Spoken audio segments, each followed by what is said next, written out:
மகாராஜாதிராஜ ராஜகம்பீர சதுர்வேதங்களின் தலைவன் சதுரகிரி மலையை ஆளும் சித்தன் தம் சிவகணங்களின் மாய இச்சையை போக்க மாவுத்து வந்த மன்னன் யாழ் வல்ல வேதனையும் சடைமங்கை தாயையும் ஆட்கொள்ள வந்த ஆதிநாதன் அவரே மும்மூர்த்திகளின் தலைவர்.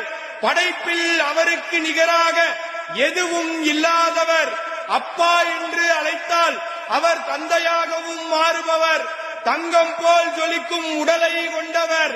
பித்தன் அத்தன் சித்தன் கண்ணுதலாளன் முக்கண்ணன் உமையொரு பாகன் சித்தனுக்கெல்லாம் சித்தன் அநாதி சித்தன் எல்லாம் வல்ல எம்பிரான் சதுரகிரி சித்தன் ஸ்ரீ ஸ்ரீ சுந்தரமகாலிங்க சுவாமி எழுந்தருள்கிறார்.